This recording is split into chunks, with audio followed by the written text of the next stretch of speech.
레버리지. 자본주의 속에 숨겨진 부의 비밀. 경제경영 베스트셀러를 했었고 영국 아마존 베스트셀러이기도 했습니다. 인생을 바꿔줄 위대한 책이다. 우리는 더 쉽고 빠르게 성공할 수 있다. 좀 궁금했습니다.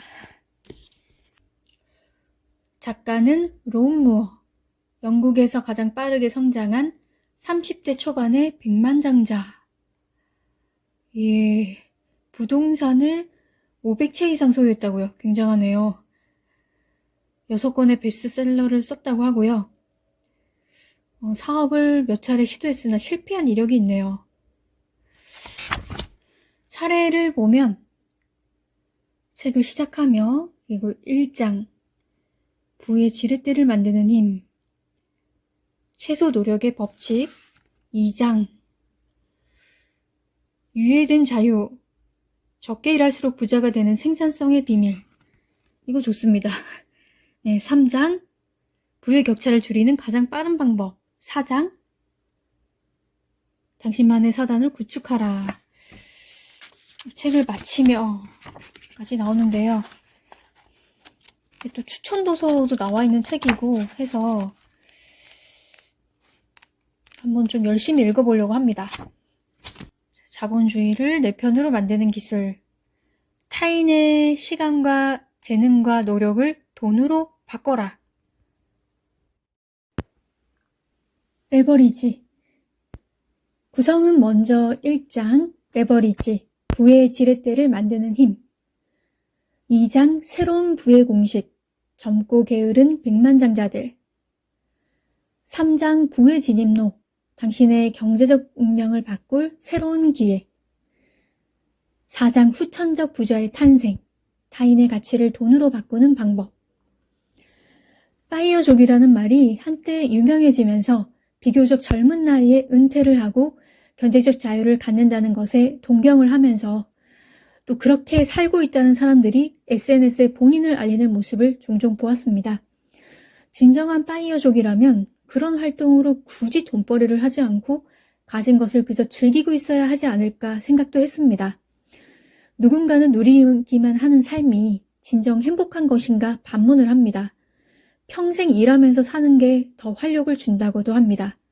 그것 또한 쉬운 일은 아니에요. 어느 곳에도 무조건 동의하기가 어렵습니다. 책을 보면서 레버리지 라이프를 공감했습니다. 많은 이들이 이렇게 살고 싶을 테지만 수평선 너머의 꿈으로 보일 수 있습니다. 돈을 지배하고 조정하는가, 아니면 가치 없는 일에 허덕이며 일의 노예로 전락하고 있지 않은가 지적을 합니다. 근명성실하게 직장에 다니고 저축을 모아서 노년기에 여유를 맛보는 삶이 과연 바람직한 것인지 묻고 있습니다. 젊은 시기에도 시간적 금전적 여유를 충분히 누릴 수 있어야 한다고 강조합니다. 맞는 말이에요. 아침부터 밤까지 맨발로 뛰어다니며 업무하는 시간으로 부를 창출하는 시대는 지났습니다. 돈이 돈을 벌게 하는 시스템을 안착시킨 누군가는 천천히 원하는 시간에 적게 일하면서 경제적 자유를 즐길 겁니다. 저자는 젊은 나이에 백만장자가 되었다고 하는데 먼 나라 이야기로 보이는 것도 사실입니다. 그러나 백만장자의 꿈을 굳이 다 가질 필요는 없으며 자신이 처한 현실에서 부와 시간적 여유를 단계적으로 늘려갈 방법에 대한 고민을 하는 것은 필요합니다. 시간에 쫓기면서 돈에 끌려다니는 생활을 오랫동안 하고 싶어 하지는 않기 때문입니다. 저자는 바람직한 리더에 대해 중요하게 다루고 있습니다. 구성원을 신뢰하지 못하고 본인이 정권을 쥐고 1에서 10까지 다 관여하려 한다면 자신이 혹사를 하는데 반해 비효율적으로 팀이 운영되기 쉽고 각자의 책임감이 저하될 수 있습니다. 중간 관리자, 그리고 규모가 더 확대되면 총괄 관리자를 두어 비전과 전략을 이어가게 만든다는 겁니다. 이것은 사람에 따라 입장이 다를 수 있습니다. 사업을 할 수도 있지만 다른 경우에서 일을 할 수 있는데 내가 리더가 되던 리더와 함께하는 것이든 좋은 리더에 대한 기준과 비전은 가지고 있어야 할 겁니다. 최소 노력의 법칙. 타인의 계획 속에서 열심히 일하고 레버리지에 지배당하는 삶을 계속 살 것인가를 묻는다면 그러고 싶지는 않다고 답할 겁니다. 그러나 어떻게 해야 할지는 막막한 일이에요. 여기서 저자의 표현처럼 먹이 사슬의 밑바닥에서 그대로 살 것인지 변화할 것인지는 나 자신의 결정이 중요합니다. 마음만 먹으면 정보를 엄청나게 모을 수 있는 시대에 현명한 사고를 해야 합니다. 돈을 벌면서 자유를 누리는 삶.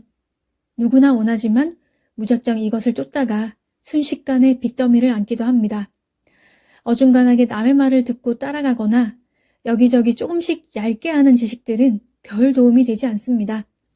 그래서 레버리지를 지배하며 여유롭게 사는 삶이 누구나에게 쉽게 주어지지는 않는 듯 합니다. 허나 누군가는 해내고 있습니다. 책에서 인상 깊은 부분을 읽어볼게요. 쓸데없는 일에 까먹는 시간은 모두 낭비된 시간이다. 당신은 한 번쯤 그 시간은 절대 되돌릴 수 없을 거야 라고 생각한 적이 있을 것이다. 누구나 그런 경험이 있다. 문제는 우리 모두 낭비에 중독되기 쉽다는 것이다. 시간을 무의미하게 소모시키는 일들을 피하라. 다이어트 할 때 탄수화물이나 MSG를 빼버리는 것처럼 낭비를 철저히 배제하라. 소비된 시간은 경제적인 측면이나 정서적인 측면에서 지속적인 이익을 창출하지 못하는 시간이다.